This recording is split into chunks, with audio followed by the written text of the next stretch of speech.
अध्यक्ष महोदय, आज जिस विषय पर चर्चा हो रही है और जो घटना हुई है कमीशन में, वास्तव में दुर्भाग्यपूर्ण है। इसमें हम पक्ष विपक्ष की बात नहीं है, लेकिन अध्यक्ष महोदय, सिस्टम जो होता है, सिस्टम में जब कोई चीज चलती है तो विपक्ष द्वारा जो बातें कही जा रही हैं, यहां तक तो ठीक है कि हुआ है, गलत हुआ है, लेकिन व्यक्तियों को इंगित करना, व्यक्तियों में दोष निकालना। पहली बात तो मैं ये डिप्टी सेक्रेटरी के अपॉइंटमेंट की बात है, इसी पे आता हूं। मैडम, मैं आप जब बोलते हो मैं कभी कमेंट्री नहीं करता। उड़ा साहब मैं 5 मिनट बोलूंगा, 5 मिनट जरा इनको कॉल सुन ले। नहीं, चलो, और आपको अपनी बात, उनको अपने मुताबिक बात करनी है, जितना उनकी सोच है ना, तो आप अपनी सोच से बोलते हैं। आपकी इतनी बुद्धि मेरे अंदर नहीं है, आप बहुत बुद्धिमान है। हाँ, वो है, मुझे पता है। ये गलतफहमी में रहना भी काफी दिन तक अच्छा रहेगा। देखिए, डिप्टी सेक्रेटरी की पोस्ट जो है वो कमीशन में एक विकल्प के रूप में रखी जाती है, क्योंकि सेक्रेटरी, कई बार कुछ हालात ऐसे होते हैं, और ये आज नहीं पीछे भी ऐसा हुआ है, किसी भी कमीशन का मेंबर या सेक्रेटरी का कोई रिश्तेदार, क्लोज रिलेटिव अगर अपीयर होता है एग्जाम में, तो वो लिख के खुद रिक्यूज करता है कि भाई मैं क्योंकि इस प्रक्रिया में सम्मिलित नहीं हूंगा, मेरा रिश्तेदार इसमें शामिल हो रहा है। तो उसका विकल्प यह है कि डिप्टी सेक्रेटरी को एडिशनल एक पोस्ट होती है, जिसको विकल्प के रूप में इसको चार्ज दिया जाता है। जहां तक व्यक्ति ऐसा क्यों लगाया, किसी के भी चेहरे पे कभी कुछ नहीं लिखा हुआ। हुड्डा साहब भी चीफ मिनिस्टर रहे 9 साल, इनको इन बातों का अच्छी तरह से पता है कि ऑफिसर्स की जो पोस्टिंग होती है, तो नॉर्मली सीनियर ऑफिसर जो बढ़ा के डिस्कशन करके एडवाइस करते हैं चीफ मिनिस्टर को कि इनको यहां लगा दिया जाए, इनको यहां दिया जाए, उसी तरह से पोस्टिंग होती है। और व्यक्ति के चेहरे पे किसी पे नहीं लिखा हुआ कौन आदमी अंदर से कैसा है। तो कोई अगर गलत आदमी वहां अगर उसने गलती कर दी, इसके लिए entire government should not be taken to ransom. हर बात पे बात मुख्यमंत्री जी के स्टाफ में चेयरमैन थे। देखिए, चेयरमैन की जहां पर बत्रा साहब खुद चेयरमैन रहे, मैं इनकी बहुत इज्जत करता हूं।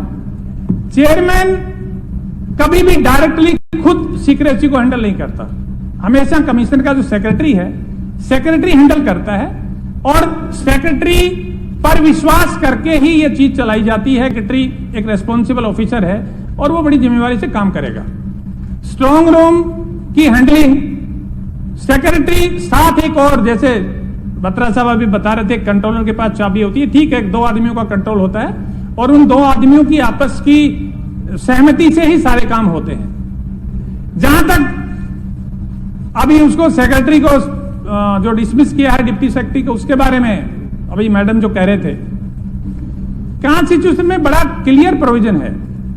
जब किसी गजेटेड ऑफिसर को, आप गजेटेड ऑफिसर को एक्शन लिया, ये 1 मिनट, एडजर्नमेंट मोशन का समय 2 घंटे का पूरा हुआ है, तो 1 घंटा, आधे घंटे में नहीं चलेगा, 1 घंटा, 1 घंटा बढ़ा देते हैं। चलो ठीक। तो जो आर्टिकल 320 के तहत एडवाइस के लिए कमीशन के पास गया था, ये कमीशन बिना बच्चे ने टाइम हो गया ना, 5:15 पे वो था, 3:15 पे शुरू किया था। ये कमीशन की कंसल्टेंसी पावर्स है, उसमें अगर कोई डिप्टी सेक्रेटरी ने कोई गलती करती तो सारे कमीशन को आप ये नहीं कह सकते सारा कमीशन बेईमान है, उनसे सलाह क्यों ली गई। तीसरी बात यह है,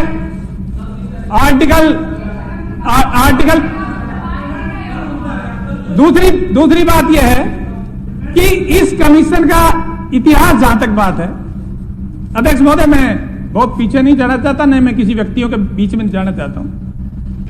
मुझे इस कमीशन की वर्किंग के बारे में 1982 से आज तक का इतिहास सारा पता है, जो कमीशन में जो सेक्रेटरी रहे हैं, जो चेयरमैन है, जिन सरकारों में कमीशन रहा है। और मैं एक बहुत बड़ा पेंडोरास बॉक्स नहीं खोलना चाहता, नहीं मैं 1982 से आज तक इतनी कहानियां बता सकता हूं इस कमीशन के बारे में, और वो फिर सभी को कई तरफ से लोगों को परेशानी हो जाएंगी, इसलिए मैं उस पर ज्यादा टिप्पणी नहीं करता। आज भी जहां तक ओएमआर सीट की बात है, ओएमआर सीट की बात है। आज भी मैं अकेले में, ये मैडम किरण चौधरी या हुड्डा साहब जो भी कहें, अकेले में उनको दिखा दूंगा। उनके टाइम की 2 एमआर सीट है, ओएमआर सीट की मेरे पास कॉपी है, और मैं आपको दिखा दूंगा कि पहले भी ये चीजें होती रही हैं। दिक्कत यह है, फर्क यह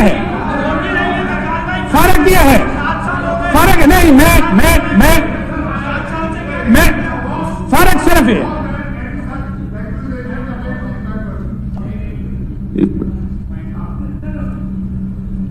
स्पीकर सर, अभय सिंह जी बता रहे हैं कि उनके पास आज भी 2 कॉपियां हैं। मैं फोटो पर नहीं, उनकी आप सुनो तो फिर सुन तो लो। हाँ, आप कह रहे हो कि 2 कॉपियां आपके पास है और दोनों हुड्डा साहब के टाइम की है। आप उस वक्त आईएएस अफसर थे ना? आप आईएएस अफसर? ना, मैं तो उस टाइम आप सरकार में थे, मैं नौकरी में था। आप सरकार में थे, हाँ। आप आईएएस अफसर थे। अगर आपके पास वो सीटें हैं तो इसका मतलब आप भी उस रैकेट में शामिल थे। ठीक है, आपसे यही उम्मीद थी, शामिल थे, आपसे यही उम्मीद थी। आप इतनी सोचे, यहीं तक सोचते हो, आपसे यही उम्मीद थी। नहीं, आपके पास कहां से आई? देखिए, मैं आपके पास कहां से आई? मेरे को, अगर आपके पास हो तो मेरे को दिखाओ दोनों कॉपी। मेरे को व्हाट्सएप पे किसी दोनों कॉपी दिखाओ आप। नहीं, मैं क्यों दिखाऊं आपको? मुख्यमंत्री महोदय, मैं मुख्यमंत्री जी, आपको क्यों सर, मुख्यमंत्री जी से कहना चाहूंगा, अगली बात, मुख्यमंत्री जी, आप इस मुख्यमंत्री जी सुनने वाली बात है। एक उस वक्त की सरकार का ये अफसर ये कहता है कि मेरे पास वो और मेरे पास 3 दिन पहले आप इसकी जांच कराओ, आप इसकी जांच कराओ। आप छोड़िए, वो दोनों किसकी जांच कराओगे? कहां से आई है? आप क्या किस की जांच कराओगे? उस वक्त से ये रैकेट आप जांच में ना जाओ, आप मुझे बोल लेने दो। आप जांच में ना जाओ, बैठ जाओ, बहुत हो गया। आनी में आप ये बिना काम की बातें ना करो। ऐसा है बहुत सारी चीजें जिनको सुनने की हिम्मत चाहिए। यूं करने से मैं बंद नहीं होने वाला, यूं करने से मैं चुप नहीं होने वाला। दूसरी बात जहां तक है, ये सारे हरियाणा को पता है कि हमारी सरकार आने के बाद में जिस पारदर्शिता से नौकरी या मिली है, हरियाणा का आम आदमी हरियाणा के किसी भी हिस्से में जाकर आप पता कर लो, हर आदमी हरियाणा सरकार की नौकरियों में जो दरियादली है, जो जिस तरह की पारदर्शिता आई है, हमने क्लास 3, क्लास 4 के इंटरव्यू खत्म किए हैं। गांव की चौपाल और हुक्कों पे हमारी नौकरी की बढ़ाइयां होती है, हमारी सरकार की पॉलिसी की। अब अगर आप छोटी सी बातों को देखिए, अध्यक्ष महोदय, मैं ये कहता हूं कि किसी भी इसमें सरकार का कोई दोष नहीं है। कोई भी व्यक्ति अगर किसी की नीयत खराब हो जाए तो नीयत का किसी का पास कोई इलाज नहीं है, और उसका जहां तक एक्शन की बात है, मैं मुख्यमंत्री जी को मुबारकबाद देना चाहता हूं कि इन्होंने इसको तरीके नीचे धकेलने की बजाय ये खुद आगे आए और खुद इंक्वायरी की, और इंक्वायरी करने के बाद में अब सारी इंक्वायरी आऊंगी, और हमारी एजेंसियों पर हमें विश्वास है कि हम दूध का दूध और पानी का पानी सबके सामने करके देंगे। विश्वास रखो, धैर्य रखो, सब कुछ होगा। धन्यवाद। अध्यक्ष महोदय, मैं माफी चाहता हूं, समय एक्सटेंड किया।